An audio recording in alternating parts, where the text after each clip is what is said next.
Welcome back to Rockford Reading Daily. We are continuing to read The Souls of Black Folk by W.E.B. Du Bois.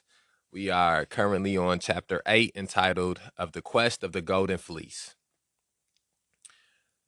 But the brute said in his breast, to the mills I grind have ceased, the riches shall be dust of dust, dry ashes be the feast. On the strong and cunning few, cynic favors I will strew. I will stuff their maw with overplus until their spirit dies. From the patient and the low, I will take the joys they know. They shall hunger after vanities, and still an hundred go. Madness shall be on the people, ghastly jealousies arise. Brother's blood shall cry on brother, up the dead in empty skies. William Vaughn Moody. Have you ever seen a cotton field white with the harvest? Its golden fleece hovering above the black earth like a silvery cloud edged with dark green.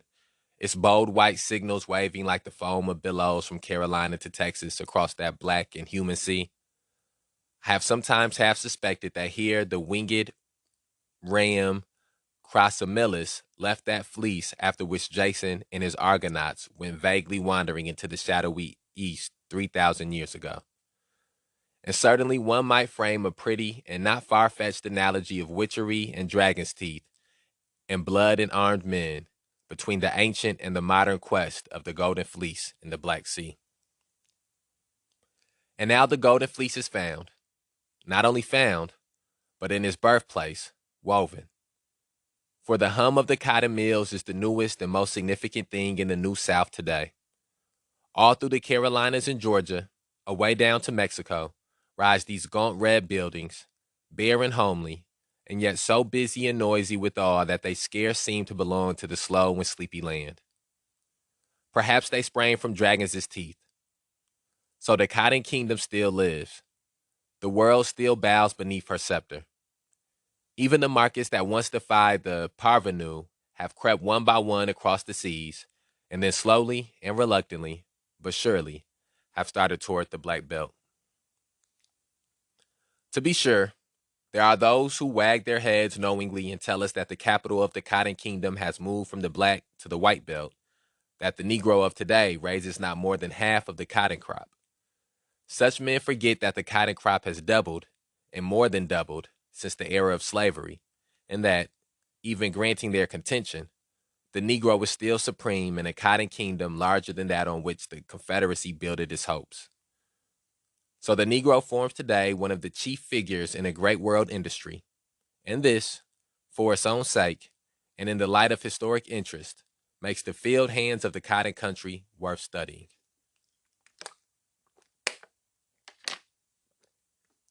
We seldom study the condition of the Negro today honestly and carefully.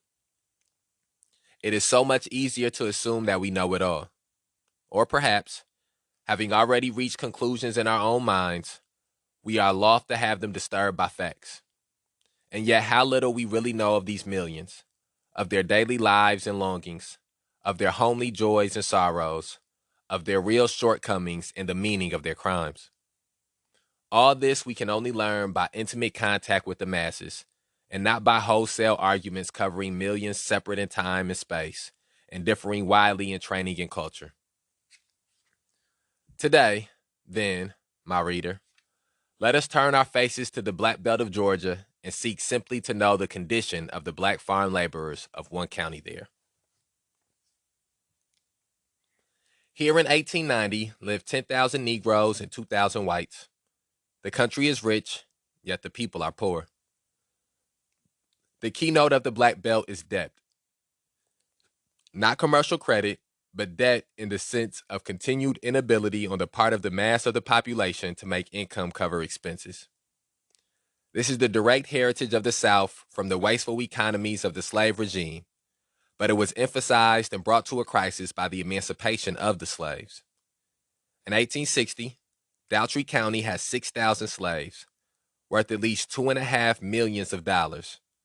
Its farms were estimated at $3 million, making $5.5 million of property, the value of which depended largely on the slave system, and on the speculative demand for land once marvelously rich but already partially devitalized by careless and exhaustive culture. The war then meant a financial crash. In place of the 5.5 millions of 1860, there remained in 1870 only farms valued at less than 2 million. With this came increased competition in cotton culture from the rich lands of Texas. A steady fall in the normal price of cotton followed, from about 14 cents a pound in 1860 until it reached 4 cents in 1898. Such a financial revolution was it that involved the owners of the cotton belt in debt. And if things went ill with the master, how fared it with the man? And what stands out to me there is the amount of money in which they spoke about, the amount of money these slaves were worth, the amount of money the land was worth, and how when the war came, how it affected that economic value or that financial value. It makes me think of, and I can't recall what book this was that I was reading. I think it might have been in defense of looting, or maybe it was from Black Lives to Black Liberation. Uh, I got to get better at remembering where I get certain pieces of information. Sometimes you'll read something and it'll sort of like trigger repressed information from times earlier. But I remember reading somebody had valued all the slaves of the time period, how much all the slaves, like right before the war, how much all the slaves were worth, how much the cotton that they were picking, how much money the work they were being used to do was worth as well. And they did that in a way of they did that in an effort to articulate just how much money these slaves, just how valuable the enslaved people were, and to also speak about how the necessity for reparations because of the fact that these enslaved people were worth so much money because the work they did was so valuable, and their descendants or them never were financially compensated for that value. And so when we read here, and this is just one county, in 1860, Dougherty County had 6,000 slaves worth at least $2.5 million, and that's almost 200 years ago. That's 160 years, 140 years ago, about 140 years ago, and no, 160 years ago. Yeah, that's about 160 years ago, and they were worth $2.5 million. You would have to probably get like an app or go on a website to see how much money that would be worth today. How much money? $2.5 million in 1860 would be worth a whole lot of money in 2022. And then the same thing, the farms that they were, the farms were estimated at 3 million. And again, if you were to, the farms being $3 million is irrelevant if you don't have $2.5 million worth of free labor to and what they consider to be property that was enslaved to work these fields. And so that's why they could have such great profit margins. And so the total 5.5 millions of property, that all has to be accumulated together as well, because the land was not as valuable without the enslaved people, and the enslaved people were not as valuable without the land. And so even within there, that brings to the forefront the fact that how did they get this land? Well, they got this land through the genocide of the indigenous people that were there before. And so all of these things is what led to America becoming the superpower that it is now, is what led to America being able to rise so quickly in as a world power. All of these things directly tied to the genocide and stealing of the land from the indigenous people and the abduction and enslavement of African peoples. And so that's just always something to keep in mind when we talk about when we're thinking about the prosperity of this country. The plantations of Dougherty County in slavery days were not as imposing and aristocratic as those of Virginia. The big house was smaller and usually one-storied, and sat very near the slave cabins. Sometimes these cabins stretched off on either side like wings, sometimes only on one side, forming a double row, or edging the road that turned into the plantation from the main thoroughfare. The form and disposition of the laborers' cabins throughout the Black Belt is today the same as in slavery days. Some live in the self-same cabins, others in cabins rebuilt on the sites of the old. All are sprinkled in little groups over the face of the land, centering about some dilapidated big house where the head tenant or agent lives. The general character and arrangement of these dwellings remains on the whole unaltered. There were in the county, outside the corporate town of Albany, about 1,500 Negro families in 1898. Out of all these, only a single family occupied a house with 7 rooms. Only 14 have 5 rooms or more. The mass live in 1 and 2 room homes. The size and arrangements of a people's homes are no unfair index of their condition. If, then, we inquire more carefully into these Negroes' homes, we find much that is unsatisfactory.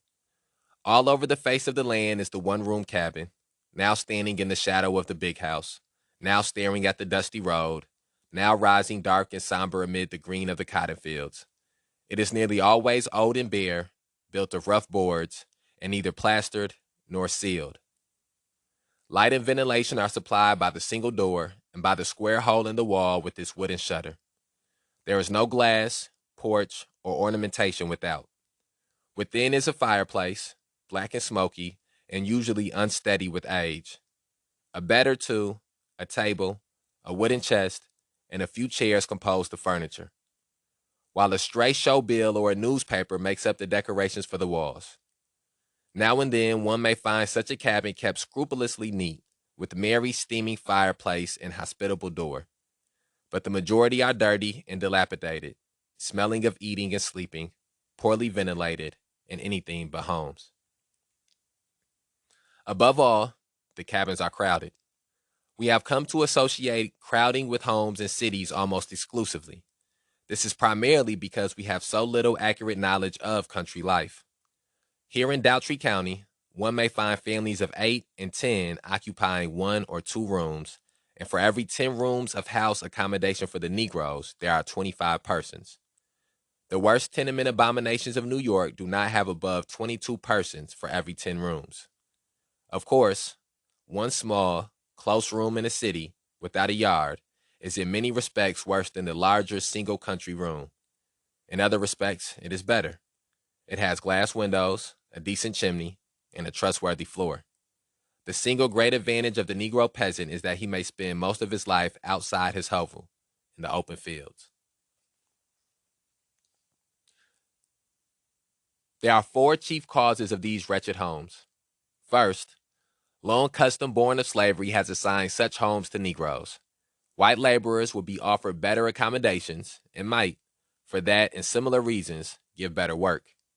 Secondly, the Negroes, used to such accommodations, do not as a rule demand better. They do not know what better houses mean. Thirdly, the landlords as a class have not yet come to realize that it is a, excuse me, let me try that again. I was trying to turn the page. Thirdly, the landlords as a class have not yet come to realize that it is a good business investment to raise the standard of living among labor by slow and judicious methods. That a Negro laborer who demands 3 rooms and 50 cents a day will give more efficient work and leave a larger profit than a discouraged toiler hurting his family in 1 room and working for 30 cents. Lastly, among such conditions of life, there are few incentives to make the laborer become a better farmer. If he is ambitious, he moves to town or tries other labor. As a tenant farmer, his outlook is almost hopeless, and following it as a makeshift, he takes the house that is given him without protest. Okay, so let's have a reflection. So we've read in Rockford Reading, we've read High Risers, which was about Cabrini Green, and we have not read The Color of Law, which is also about housing and living conditions. But one of the things that I have found to be one of the most important components of understanding racial injustice is living conditions and housing conditions. And it it speaks a lot. I remember when I was reading High Risers about Cabrini Green, and they spoke about the tenements that people were living in before Cabrini Green was built, and they talked about the rundown nature of the tenements, how dangerous the tenements were, how they would catch on fire and people would die inside the tenements from, like, whether it be like electrical fires or whatever it was, and the rats and just the slums that they were living in and the conditions of the slums that they were living in. And the way that it was illustrated, it sort of helps you to understand the type of mentality and the desperate mentality that must exist living in these type of desperate situations, living in these type of substandard living conditions. But that was all focused in on the city. And one of the things that they talked about is that a lot of people were part of the Great Migration and coming to Chicago, and they were, trying to get away from sharecropping, trying to get away from white domestic terrorism. And one of the things that's not really talked about a lot, which I guess sort of goes into sharecropping in a way, is trying to get to better living conditions. And when they talk about having all of these people stuffed into this basically this shack, this small 1 bedroom house, it again goes to articulate just what the experience, the desperation the desperation that exists in these living conditions. And and then when you think about how, when you add that to the lack of education that was available, when you add that to the fear of being lynched or being killed, when you add that to how they were being cheated out of wages, you begin to understand the hopelessness that must set in and how difficult it must be to fight against that hopelessness.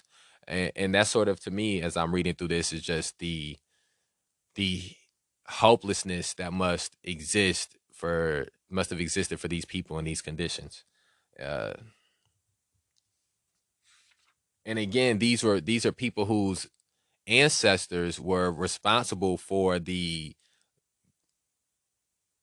tremendous uh, fortune that this country was accumulating. I think that that's something that can't be discounted either, is that these aren't just random people or people who haven't done anything or people who are coming from another country. And again, nothing would justify these living conditions. But these are people who have already given blood, sweat, and tear equity into this country, or whose ancestors have already given blood, sweat, and tear equity into this country, who are now being basically cast aside. And again, I think one of the other things that was highlighted that's important to me, but that Du Bois writes about, is the fact that they didn't know that they should live better.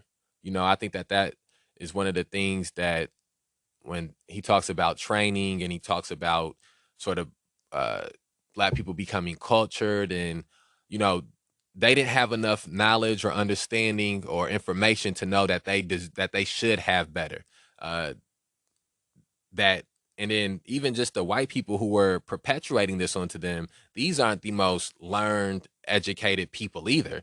And so they didn't even understand the fact that if they gave these people better living conditions, gave these people better wages, that they would get better work, that they would get more for their work. They were so steeped in racism and steeped in slave labor thought, that, and they seen these black people as being subhuman, that they didn't even apply basically good management skills to make sure that their employees were in the best position to be able to bring them back, to do the best work for them. And so I just think that all of those things are important to sort of point out. And the last thing I think is important to point out is just the overcrowded nature, and how, whether it was in the South or in the North, one of the things that happened is that since black people could only live safely in certain areas, they would end up becoming crowded in those areas, and those areas would be disenfranchised, would be divested from. They wouldn't be kept up and taken care of as good as the areas where white people were living at. And then there would be white people who would refuse to do certain things to help keep up these areas, and the black people had not yet learned or been educated to do those things. And so there's all of those things just sort of amalgamate together to create these type of substandard living conditions. In such homes, then, these Negro peasants live. The families are both small and large. There are many single tenants, widows and bachelors, and remnants of broken groups. The system of labor and the size of the houses both tend to the breaking up of family groups. The grown children go away as contract hands or migrate to town. The sister goes into service. And so one finds many families with hosts of babies and many newly married couples, but comparatively few families with half-grown and grown sons and daughters. The average size of Negro families has undoubtedly decreased since the war, primarily from economic stress. In Russia, over a third of the bridegrooms and over half the brides are under 20. The same was true of the antebellum Negroes. Today, however, very few of the boys and less than a fifth of the Negro girls under 20 are married. The young men marry between the ages of 25 and 35, the young women between 20 and 30. Such postponement is due to the difficulty of earning sufficient to rear and support a family. And it undoubtedly leads, in the country districts, to sexual immorality. The form of this immorality, however, is very seldom that of prostitution and less frequently that of illegitimacy than one would imagine. Rather, it takes the form of separation and desertion after a family group has been formed. The number of separated persons is 35 to the 1,000, a very large number. It would, of course, be unfair to compare this number with divorce statistics, for many of these separated women are in reality widowed, where the truth known, and in the other cases the separation is not permanent. Were the truth known, excuse me.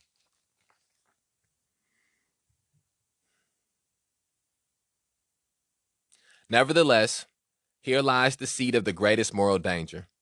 There is little or no prostitution among these Negroes, and over 3/4 of the families, as found by house-to-house investigation, deserve to be classed as decent people with considered regard for female chastity. To be sure, the idea of the mass would not suit New England, and there are many loose habits and notions. Yet the rate of illegitimacy is undoubtedly lower than in Austria or Italy, and the women as a class are modest. The plague spot in sexual relations is easy marriage and easy separation. This is no sudden development, nor the fruit of emancipation. It is the plain heritage from slavery. In those days, Sam, with his master's consent, quote, took up, end quote, with Mary. No ceremony was necessary, and in the busy life of the great plantations of the Black Belt, it was usually dispensed with. If now the master needed Sam's work in another plantation, or in another part of the same plantation, or if he took a notion to sell the slave, Sam's married life with Mary was usually unceremoniously broken, and then it was clearly to the master's interest to have both of them take new mates. This widespread custom of 2 centuries has not been eradicated in 30 years. Today, Sam's grandson, quote, takes up, end quote, with a woman without license or ceremony. They live together decently and honestly, and are, to all intents and purposes, man and wife. Sometimes these unions are never broken until death, but in too many cases, family quarrels, a roving spirit, a rival suitor, or perhaps more frequently the hopeless battle to support a family lead to separation, and a broken household is the result.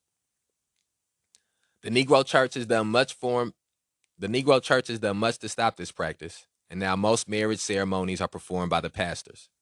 Nevertheless, the evil is still deep-seated, and only a general raising of the standard of living will finally cure it.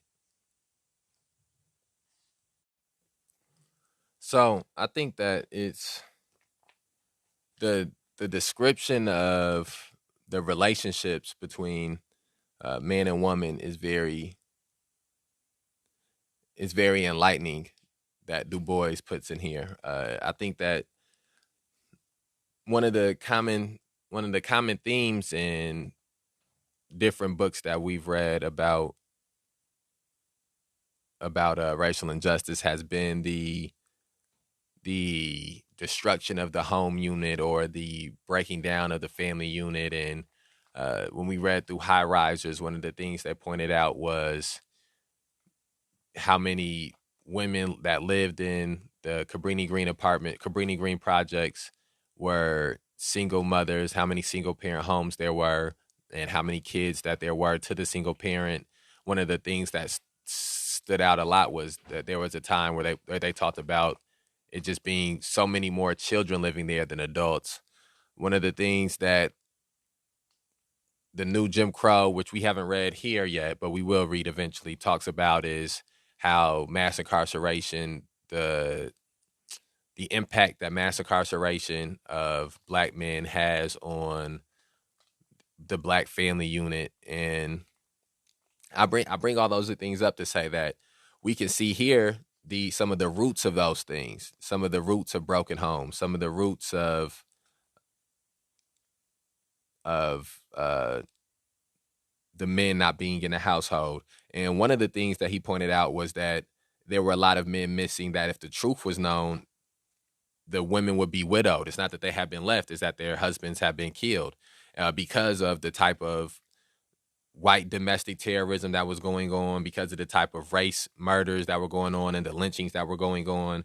And then also he points out how the habit of, or how the custom of marriage or relationships went during slave times. And this is being written in the first generation out from slavery. And so we see how, during slave times, there was no such thing as being able to have a marriage and a home. There was nothing but broken homes. There was a cycle, a continued perpetuated cycle of the breaking of the homes of enslaved people.